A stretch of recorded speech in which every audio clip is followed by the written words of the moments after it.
শুভ সন্ধ্যা। দেখো, জগন্নাথ দেবকে দর্শন করিয়ে শুরু করলাম আবার ব্লগটা। আর বিকেলবেলা আমরা ওই সমুদ্রের ধার বরাবর এলাম।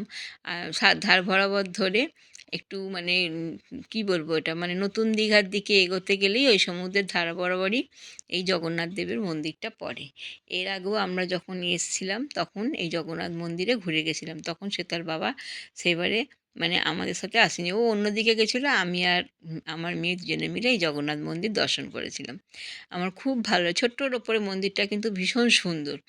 তো যাই হোক, এবারে আমি তার বাবাকে বললাম চলো, ওদিকে মন্দির আছে, ওর বাবা ঠিক জানতো না। তো যাই হোক, গিয়ে আমরা দর্শন করলাম। দর্শন করে তো এবার ওখান থেকে আমরা বেরিয়ে পড়লাম ঢেউসাগরের দিকে। এর আগে আমি কোনোদিনও ঢেউসাগরে যাইনি। এখন তো সমস্ত মানে সমুদ্রের তীর ধরে ধরে প্রচুর মানে দর্শনীয় জায়গা করে দিয়েছে। তো ঢেউসাগর তার মধ্যে অন্যতম। এর আগের বারে গেছিলাম হচ্ছে উদয়পুর সি বিচে। তো যাই হোক, সেখানকার অভিজ্ঞতা আমার খুব একটা ভালো হয়নি, সেটা আবার অন্য সময় কোনো দিনও বলবো। তো যাই দেখো কি সুন্দর সুন্দর হোটেলগুলো তৈরি হয়েছে নিউ দীঘার পথে, ভীষণ ভাল লাগছিল। এত ভালো লাগছিল যে বলে বোঝাতে পারবো না। তো যাই হোক, আমার ঢেউসাগর ঘোরা হয়নি। এই চলে এসেছি আমরা ঢেউসাগরের মানে এখানে পার্কের এখানে। তো দেখো, বেশ সুন্দর করে লাইট ফাইট দিয়ে একদম সাজানো গোছানো। তো এই সে তার বাবা চলে যাচ্ছে টিকিট কিনতে। 20 টাকা না 30 টাকা করে টিকিট, আমার মনে নেই, ওর বাবাই কেটে নিয়ে এসেছিলো, আমি দাঁড়িয়েছিলাম। বেশ ভিড় হয়েছিল টিকিটের ওখানটা। তো দেখো, আমরা ঢুকে যাচ্ছি ঢেউসাগরের এতে, মানে টিকিটটা দেখিয়ে। সেটা তার আমি তুলতে পারিনি, মানে প্রচণ্ড ওখানে ভিড় ছিল, আমি ওই জন্য তুলিনি। তো দেখো, দুদিকে তিনটে তিনটে করে জিরাফ মাথার ওপরে লোহার রেলিং নিয়ে দাঁড়িয়ে আছে সবাইকে স্বাগতম জানাবার জন্য। তো আমরা গেলাম, আমি ওখানে কিছু সেলফিও তুলেছিলাম জিরাফের মানে ওই জায়গাটা করে। তো যাই হোক, এবার দেখো আমরা যাচ্ছি ঢেউসাগরের পথে। তো এই দেখো, দেখতে পাচ্ছ টয় ট্রেন, কিন্তু দুঃখে টয় ট্রেন একটা মানে ছোট্ট মতো, বেশ ভালোই লাগছিল। কিন্তু আমি টয় ট্রেনে উঠতে পারিনি। 10 টাকা করে টিকিট, ঢেউসাগরের একটুখানি যাবে, মানে ঢেউসাগরটা কিন্তু পুরো ঘোরাবেও না, একটুখানি যাবে। যাই হোক, কিন্তু কেন উঠতে পারিনি, যে যখনই আমি উঠতে গেলাম দেখলাম পুরো ওটা ফুল বুক হয়ে গেছে। তো সেটার বাবা বললো চলো আমরা হাঁটতে হাঁটতে চলে যাই। তো এই দেখো, এইগুলো দেখেছো মিকি মাউসের, এগুলো মাথাগুলো দেখো টুং টুং করে নড়ছে, আমার খুব ভালো লাগছিল। কত ছোটোবেলায় আমি সেটাকে মেলাতে মানে এগুলো চাপিয়েছি, আর এইখানে আমার খুব ভাল লাগছিল। সেটা আসেনি, সেই জন্য ভীষণ মন খারাপ করছিল, কেন ঢেউসাগর সেটারও দেখা হয়নি। আর এই দেখতে পাচ্ছ কত খাবারের জায়গা। আমি তো এবারে কিছুই সেরকম ভয়ের চোটে খেতে পাচ্ছি না, যদি আবার পেটের ব্যথা শুরু হয়ে যায়। তো যাই হোক, আর বিশাল দাম, ভাগ্যিস খেতে পারিনি, মানে খাবার মতো ছিল না। তো দেখো, চারিদিকে ঢেউসাগরটা শুধু লাইটে লাইটে পুরো একদম সাজানো গোছানো। ওই দেখো, দেখেছো আবার টয় ট্রেনটা ঘুরে আসছে। তো এইটা দেখো, একটা ঢেউসাগরের ওখানে না একটা ছোট্ট করে মনে হয় খাঁড়ি করে জল ঢুকিয়ে একটা ছোট্ট মতো মানে একটা কীরকম করেছে, বেশ মানে মানে ওখানে কোনো সমুদ্রের ঢেউ নেই, সেই জন্যই আমি ভাবলাম ওটা কৃত্রিমভাবে করা জলাশয় মতো। আর ওখানে একটা মানে নৌকা, বড় নৌকাটাকে পুরো লাইটিং করে সাজিয়ে নিয়ে ভেতরে মিউজিক হচ্ছে, ডিজে হচ্ছে, মানে মানে ওই 100 টাকা না 50 টাকা করে টিকিট। ওই জাস্ট ওই জলাশয়টা এক পাক ঘুরিয়ে দেবে। ভালো লাগছে, অল্প বয়সী ছেলেমেয়েরা উঠছে ভেতরে, নাচছে বেশ সুন্দর মতো। দেখলাম দূর থেকে দাঁড়িয়ে, খুব মিউজিক হচ্ছে, মানে ভীষণ জোরে হচ্ছে। কিন্তু আমি মিউজিকটা তোমাদের দিতে পারলাম না, কারণ কপিরাইট পড়ে যাবে, সেই জন্য। তো যাই হোক, ওইটা দেখে এবার আমরা চলে এলাম। এই যে একটা খেলা দেখছো, এটা আমি আমাদের এখানে অবনী মলে দেখেছি, কিন্তু এটা আবার সাংঘাতিক। এটা না আমার মনে হচ্ছে এটা একটু বড়দের জন্য, যেন মনে হচ্ছিল যে মানে আমার সত্যি কথা বলছি বুক ঢিপ ঢিপ করছিল। এটার একটা মানে আমি দেখেছি যে আমার কাছে ঠিক যেন মানে ফাঁসি দেওয়ার মতো মনে হচ্ছিলো। যখনই ওরা না ওদের ওই হাতলটা হ্যাঁচকা মারলো, সঙ্গে সঙ্গে তীর বেগে একেবারে প্রায় 4 তলা 5 তলা সমান একদম পুরো উপরে করে উঠে গেল। এই যে করে উঠে গেল না, সত্যি বলতে 1 সেকেন্ডের জন্য হলেও আমার পুরো বুকটা ধড়ফড় করে উঠেছিল দেখে ভয়ের চোটে। তো যাই হোক, বেশ খেলাটা মানে যারা নিতে পারবে এটা মনেতে, তাদের জন্য তো খুবই ভালো, আনন্দ মজা সবাই যে যেরকম করতে পারে। আর বলছি বারবার ধরে যে ঢেউসাগরটা একদম পুরো বাচ্চাদের জন্য ভীষণ সুন্দর। দেখো কত রকমের দোলনা আছে, খুব ভাল লাগছিলো, বাচ্চাগুলো এসছিলো। এই দেখো, এই একটা দোলনা বেশ সুন্দর, ছোটোখাটোর মধ্যে বাচ্চাগুলো খুব আনন্দ করছে। এগুলো মনে হয় টিকিট করে করে সব উঠতে হয়। তো দেখো এই দেখতে দেখতে আমি এবার চলে এসেছি এই যে এই ময়ূরকণ্ঠী আর কি, ময়ূরপঙ্খী আর কি। এটা আমি যখনই মানে ছবিতে দেখতাম দীঘার কোনো ব্লগ বা কোনো কিছুতে, আমি ভাবতাম এটা বলে মোটা মনে হয় কোনো প্রমোদতরী এরকম, কিন্তু এবারে এসে দেখলাম যে সামনাসামনি দেখলাম মনে হয় সিমেন্টেরই করা। বিশাল বড় একটা ময়ূরপঙ্খী, মানে কি বলবো, ওটা বজরা, আগেকার দিনে বজরা ছিল সেই বজরা টাইপের।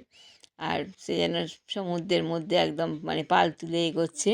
এটা একটা আর্টিফিশিয়ালভাবে করে রাখা, আর লাইট ফাইট দিয়ে, আর কিছুই না। তো দেখো আমি পেছন দিক থেকে ওটা মানে যাচ্ছিলাম, তাই পেছন দিক থেকে ছবি তুলেছি। এবার দেখো আমি সামনে নিয়ে গিয়ে তোমাদের দেখাচ্ছি এই জিনিসটা কী। কিছুই না, আমি প্রথমে ভাবতাম অনেক কিছু, যে ওটা হয়তো কোনো রেস্টুরেন্ট বা কোনো কিছু ওরমভাবে সাজানো হয়েছে, সেটা কিন্তু সেরকম কিছু নয়। তো আর এখানে বড় করে লাইটিংয়ে লেখা আছে আই লাভ ঢেউসাগর। এখন সব জায়গায় যেটা হচ্ছে I love Digha, I love Darjeeling এরকম, এটাও বেশ ঢেউসাগর বলে লাইট দিয়ে লেখা।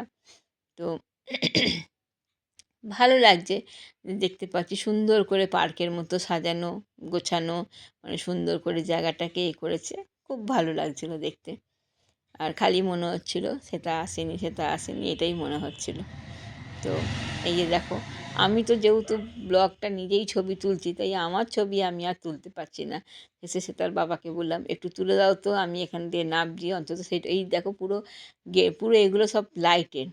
তো অবশেষে আমি একটু উঠতে পেরেছিলাম, একটুখানি ঘুরে নিয়ে, ওখান থেকে ঘুরে নিয়ে তারপরে আমরা ঢেউসাগর ছেড়ে বেরিয়ে গেলাম আবার মানে সমুদ্রের, মানে আমাদের দীঘার সমুদ্রের দিকে।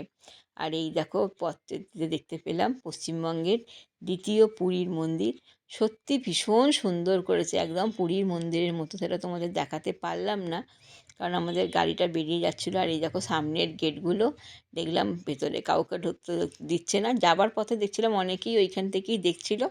আর আমরা তখন টোটোয় ছিলাম, এখনও আমরা এতে আছি, তো দেখতে পাইনি। কিন্তু দূর থেকে মন্দিরটা ভীষণ সুন্দর লাগছে, সত্যি ভীষণ সুন্দর লাগছে, খুব ভালো লাগছিল। শুনলাম যে অক্ষয় তৃতীয়ার দিন থেকে এটা মানে শুরু হবে, প্রতিষ্ঠিত হবে। আর এই দেখো চলে এসেছি হচ্ছে সমুদ্রের পাড়ে।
ঘরে চলে এসেছি ঘুরে টুরে, ঢেউসাগর দেখতে গেছিলাম, সেই ফটো তো তোমরা সবই দেখলে।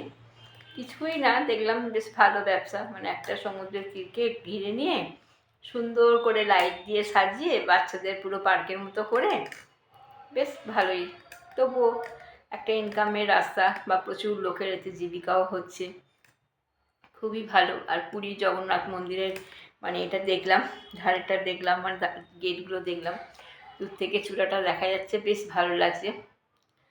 আর কি বলবো, যখন সমুদ্রের তীরে গেছি তখন পুরো অন্ধকার হয়ে গেছে, আর অমাবস্যার যেহেতু মানে কোটাল চলছে, সেহেতু মানে সেইভাবে মানে সমুদ্রের ঢেউ নেই। আর ঢেউ থাকলেও আমি যতবারই দীঘাতে এসেছি বেশিরভাগ সময় গরমকালটাতেই এসেছি, খুব কমই আমি শীতকালে এসেছি। তো সেই জন্য দেখলাম শীতকালের দিকে কি বলতো, পুরো কুয়াশা হয়ে গেছে, তো যার জন্য দূরের থেকে, যেটা মানে পূর্ণিমার রাত্রিরে বা গরমকালে যে আকাশটা পুরো পরিষ্কার থাকে, পূর্ণিমার রাত্রে পুরো অনেক দূর থেকে না রাত্রে যখন সমুদ্রটাকে দেখা যায় তখন ভীষণ সুন্দর লাগে।